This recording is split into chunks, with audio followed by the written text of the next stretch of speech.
Salut Nicolas. Bonjour. Alors Nicolas Faure, on le voit à tous les Biking Man, il va s'arrêter à un moment donné ou non, tu les enchaînes, tu as terminé 3e ou 4e du X? Non, j'étais 5e, je crois. 5e du X. En tout cas, tu es 2e puisque le Biking Man c'est un championnat. Tu es 2e pour l'instant. Donc là, comme les autres, celui qui est devant toi, il n'est pas là, tu as l'intention de marquer des points. C'est l'objectif, ouais. C'est une des principales raisons pour lesquelles je suis là. Déjà parce que j'étais inscrit. Ensuite parce que c'est un super parcours. Et puis si au passage il peut y avoir les points nécessaires pour repasser devant Christian. Pour passer devant Christian, on va pas se gêner. Hein. C'est compliqué d'enchaîner parce que le X, c'était quoi, il y a 15 jours? Ouais, le X était difficile à digérer. Le X était difficile, et partir d'Annecy, c'était vraiment des cols mythiques. Là, ça a été chaud. Hein. Ça a été très long surtout par rapport à... Il y a des milles qui sont faits beaucoup plus rapidement. Je crois que là, on était les 5 premiers, on a fini dans la nuit du mercredi au jeudi, quoi. Oui, donc alors que d'habitude, on est plutôt dans la nuit du mardi au mercredi ou 24 heures de moins. Ou le mercredi, 24 heures de moins. Il était compliqué? Il était magnifique.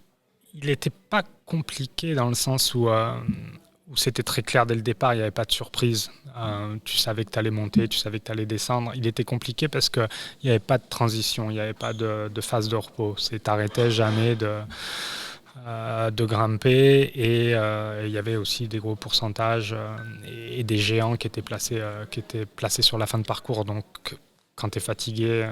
Enchaîner Glandon et Madeleine, c'est difficile. Toi, autant que je me souvienne, il y avait le CP1 à Guillestre. Tu as pas dormi parce qu'il y en a qui ont pris l'option de Christian d'ailleurs. Je crois qu'il a pris l'option de pas dormir la première nuit ou je sais plus qui c'était. En fait, c'était assez intéressant stratégiquement parce que moi j'ai pris l'option avec Anto Duriani. On était second et troisième en haut du Galibier, donc en fin de première journée, et on prend l'option de dormir à Briançon avant le col de Vars et donc avant le CP1. Avant l'Isoire déjà. Ah oui, pardon, avant l'Isoire, Vars et Guillestre.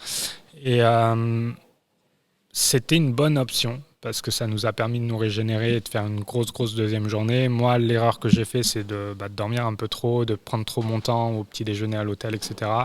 Et de repartir finalement avec une course hypothéquée. Donc j'ai dû cravacher dur.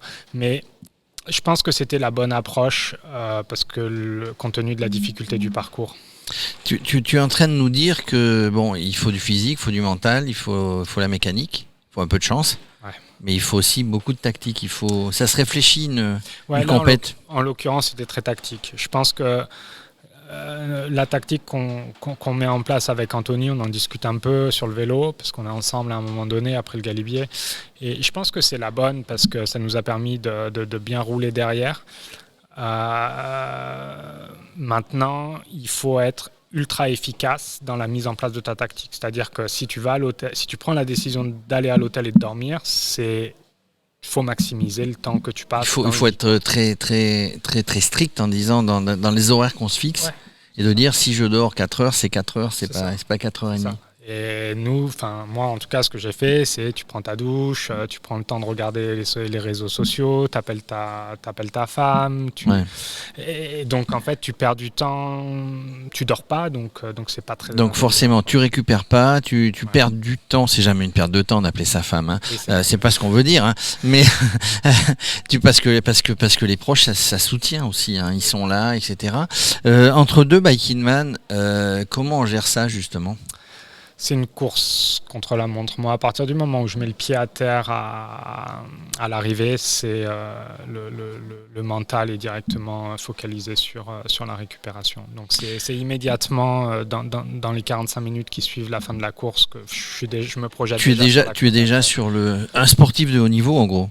Un sportif de haut niveau avec une préparation mentale. Tu as un coach ou une coach, oui. Et une préparation, on va dire, nutrition. Aussi. Donc ça c'est la clé de la réussite en fait. Pour enchaîner, oui. Pour enchaîner et puis pour faire les places que tu fais, parce que tu enchaînes, c'est bien, mais enchaîner en étant toujours quasiment sur le podium, à peu de choses près. Ouais, je pense pas que tu puisses tu puisses avoir une approche dilettantiste et te dire je vais enchaîner 4 ultras comme ça sur 2 mois. D'une, parce que si tu n'es pas préparé physiquement en amont, ton corps te dira stop après le deuxième. Et ensuite, il faut que tu optimises tout ce que tu peux optimiser pendant les périodes de récupération. Pas trop rouler, mais rouler quand même. La nutrition a un rôle fondamental pour la reconstruction musculaire. Le sommeil.